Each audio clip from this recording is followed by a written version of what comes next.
Avez-vous une idée du genre de revenus que cette entreprise génère? Si vous me le permettez, probablement entre 3 et 5 millions. Avez-vous un salaire? Oui. Oui, madame. D'accord. Et quel est ce salaire? C'est 90 000 dollars par an. D'accord. Vous ne connaissez pas cette information personnellement, ce sont juste des informations que vous recherchez sur Internet. Et mon fils de 14 ans me l'a dit aussi. All right, everyone, get ready because this courtroom hearing is about to be shocking. We're talking about Mr. Birch, a man who owns several businesses worth millions of dollars, and Miss Carpenter, his former wife who divorced him some time ago for personal reasons. Now she's back again, and it definitely doesn't look like she came just to wish him well. From the way things appear, she might be trying to get even more money from him, and honestly it gives off strong gold digger vibes, but that's for you to decide.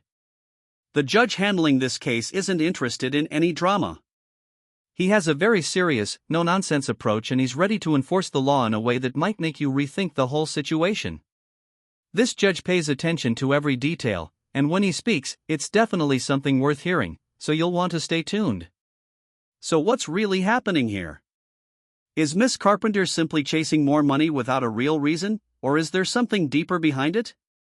Tell me what you think in the comments because this hearing is about to become intense, so let's jump right into it. D'accord. Quel âge ont vos enfants? Ils ont 12 et 14 ans. D'accord. Et l'ordonnance actuelle dans votre affaire de 2017 fixe la pension alimentaire à 1925 $. Est-ce exact? Oui, d'accord. Et Monsieur Birch a également été condamné à souscrire une assurance maladie pour les enfants dans cette ordonnance. Oui, c'est ce que j'ai demandé, et cela a été résolu, je suppose, et ne fait pas partie de tout ça. C'était ma priorité. Oui, nous allons aborder cela ici dans une seconde. Comment les enfants sont-ils actuellement couverts par l'assurance maladie? Sous Joshua. D'accord. Par l'intermédiaire de son employeur. Il possède sa propre entreprise. D'accord. A-t-il également une assurance dentaire pour les enfants? Non, il n'en a pas. D'accord. Avez-vous une assurance dentaire disponible pour eux? Je vais le faire. L'assurance dentaire a été récemment annulée du côté de Joshua. D'accord. Avez-vous une assurance dentaire disponible par le biais de votre travail? Oui, je l'ai. Et les soins de santé? Combien coûte l'assurance dentaire? Oh, mon Dieu. J'ai fourni les informations la dernière fois, mais elles sont très minimes. Avez-vous nos notes de la dernière fois? Je n'ai rien apporté avec moi. Le projet d'ordonnance indiquait que l'assurance dentaire coûtait 30 $ et 33 cents par mois. Est-ce exact? C'est probablement exact.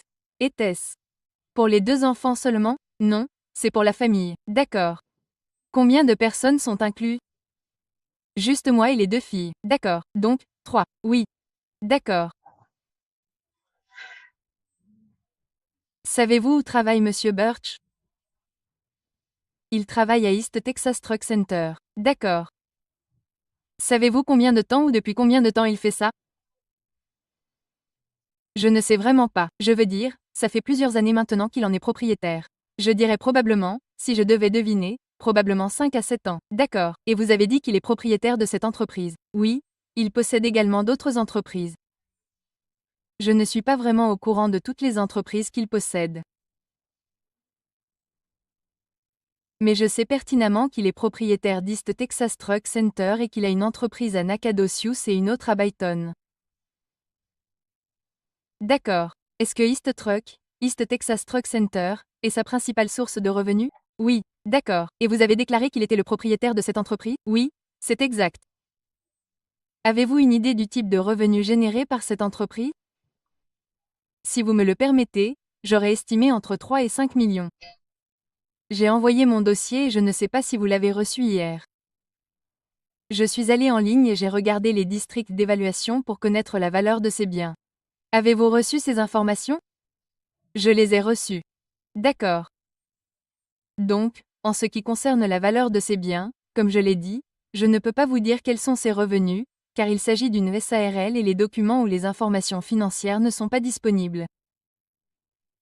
Mais je dirais qu'en ce qui concerne les biens détenus à Byton, selon le district d'évaluation, ils s'élèvent à 1,1 million.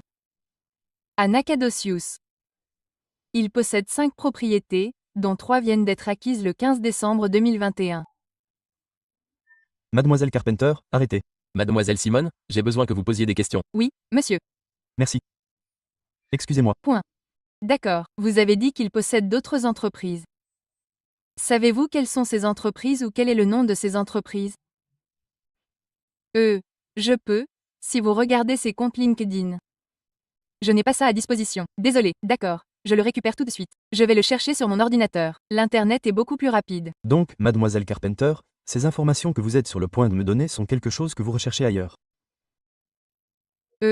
Les entreprises qu'il possède proviennent uniquement de son compte LinkedIn, président. Vous ne connaissez pas ces informations personnellement, ce sont juste des informations que vous recherchez sur Internet. Et mon fils de 14 ans me l'a également dit. So let me get this straight, you're saying this woman filed a motion to increase child support because her 14-year-old suggested it? Seriously? Are we really allowing teenagers to influence decisions in the court system now? What's next, letting them decide custody cases based on who makes the better TikTok videos? That sounds unbelievable. Tell me in the comments, do you actually believe this explanation, or does it sound just as absurd to you as it does to me?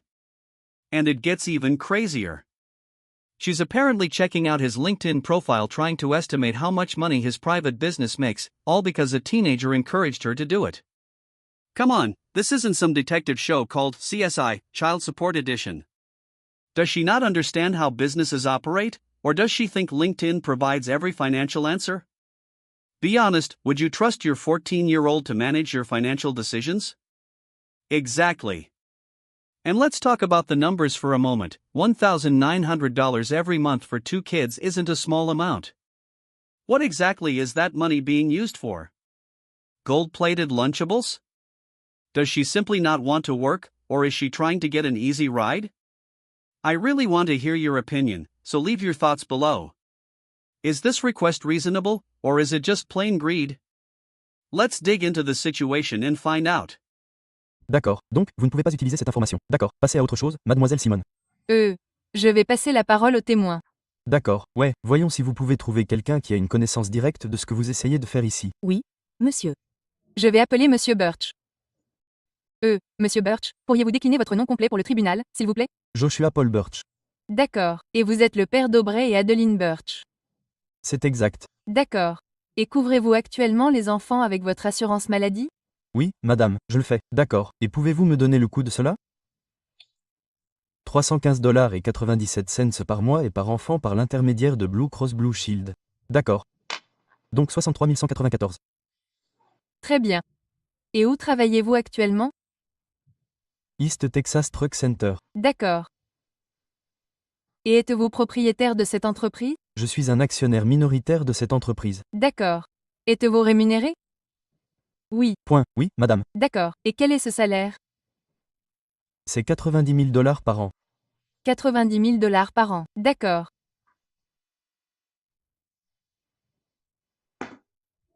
Possédez-vous d'autres entreprises en dehors d'East Texas Trucking Center?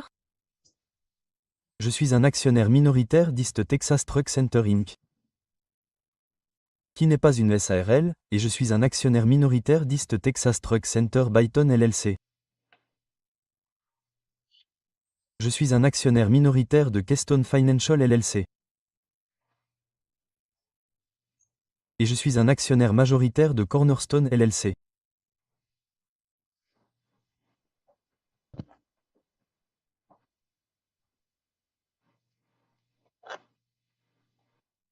Recevez-vous d'autres types de revenus d'East Texas Truck Center?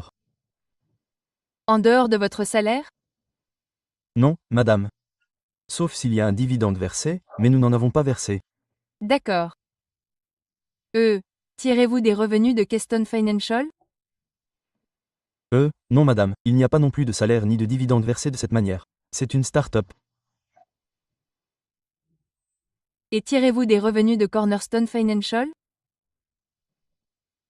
Non madame, pareil. Elle a également été créée l'année dernière. D'accord. Et avez-vous dit Keystone? Quand a-t-elle été créée? Keystone a en fait été créée en 2000. Je pensais que vous aviez dit Keystone la première fois. Je me suis dit. Oui, c'est vrai, je suis désolé. Keystone a été créée en 2018. D'accord. Je suis également une minorité là-bas. Et vous n'avez reçu aucun revenu de Keystone pour l'État? Non, madame, d'accord. It looks like the judge is about to make a big decision, but the main question is whether it will affect Mr. Birch or if he's about to reject Miss Carpenter's request to increase child support. The tension in the room is obvious, and the drama is definitely building. I have to say, the judge's expression seems to reveal a lot. That wide smile on his face makes it seem like he's about to deliver a ruling that everyone will be talking about. Is it just me, or does it look like he's preparing to deliver some strong courtroom justice with a bit of attitude? So what do you think will happen? Will he support Mr. Birch and call out Miss Carpenter's attempt to get more money, or is he about to surprise everyone with a different decision? Share your predictions in the comments because things are about to get very interesting. Let's hear what the judge has to say.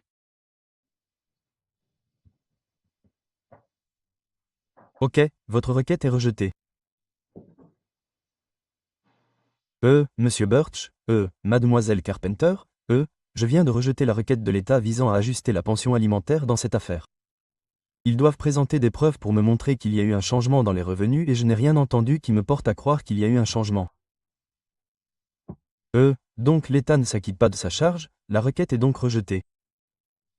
Si une partie est satisfaite, non, c'est bon, je n'ai pas besoin d'entendre quoi que ce soit. Si. Je ne veux pas rejeter, monsieur, la nouvelle ordonnance ou l'ancienne ordonnance. Je rejette l'État. Il n'y a pas de nouvelle ordonnance, monsieur Birch. Oui, monsieur. Vous et mademoiselle Carpenter dans l'État n'avez pas réussi à vous mettre d'accord. Et donc, une action en justice a été déposée devant moi pour voir si la pension alimentaire pour enfants doit être ajustée. Les lois de cet État sont très simples. L'État ou quiconque me demande d'ajuster la pension alimentaire pour enfants doit prouver quel était votre ancien revenu, d'où il provenait et les circonstances qui l'ont motivé, puis le comparer aux nouvelles informations dont vous disposez. Et je trouve que l'État a complètement et totalement échoué à le faire. Ils ne m'ont rien prouvé. Ils ont rejeté des éléments, mais rien qui ait une base concrète ou significative. Et par conséquent, je rejette la requête parce qu'ils n'ont pas satisfait à leur charge de la preuve. Ils ne m'ont pas prouvé qu'il y a eu un quelconque changement. Donc, toute partie a le droit de faire appel de ma décision. Votre appel doit être déposé auprès du bureau du greffier du district du comté d'Orange. Il doit être déposé dans les 3 prochains jours ouvrables. Et vous devez vous assurer de préciser dans votre appel quelle partie de ma décision vous désapprouvez.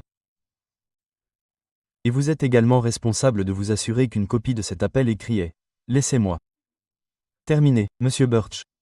Et vous êtes également responsable d'envoyer une copie de cet appel écrit à toutes les autres parties non appelantes. Très bien. Maintenant, monsieur Birch, qu'alliez-vous dire? Si ces frais médicaux sont manifestement moins chers que ce que je fournis à $631 par enfant et qu'elle est à $291 par enfant, y a-t-il un moyen pour que, au lieu de payer à Blue Cross Blue Shield les $631, je puisse lui payer les $291 pour les frais médicaux? Si vous pouvez vous asseoir avec le bureau du procureur général et trouver un autre accord, vous avez ma permission de le faire, mais je rejette cette motion. Vous devrez donc tout recommencer à zéro en ce qui concerne cette question. D'accord. Oui, monsieur. Oui, monsieur. Quelque chose? Et c'est une très bonne question, monsieur Birch, et j'espère que vous et mademoiselle Carpenter pourrez vous asseoir et régler cela pour nous assurer que nous avons une bonne assurance médicale et que c'est bon pour vous deux. Donc, c'est bon pour vous financièrement ainsi que pour votre situation concernant les 2 enfants. D'accord. Oui, mademoiselle Carpenter, avez-vous des questions? Non, je veux dire, la priorité était médicale. C'était mon point principal. Très bien. Wow, that was extremely satisfying to watch. Seeing the judge reject what seemed like a clear attempt to take this man's hard-earned money was truly remarkable. You could tell the judge was confident in his decision, and it looked like he had no trouble recognizing what was happening. From his perspective, it appeared to be a simple attempt to get more money, and he didn't hesitate to address it directly. But let's talk about child support for a moment. Many people believe the system can sometimes feel unfair to men. It often seems like men work hard, build their careers, and then face situations where someone tries to take a portion of what they've earned. Why do some people believe they are automatically entitled to another person's income just because they share children? It's a topic that sparks a lot of debate. Some critics even argue that child support can occasionally be used as leverage rather than being focused entirely on the children's needs. What do you think about it? Is the system fair, or do men sometimes feel like they're being treated unfairly? Thanks a lot for watching, and don't forget to like and subscribe for more content. I'd really like to hear your thoughts about this situation, so leave a comment below and join the discussion. Take care, and I'll see you in the next video.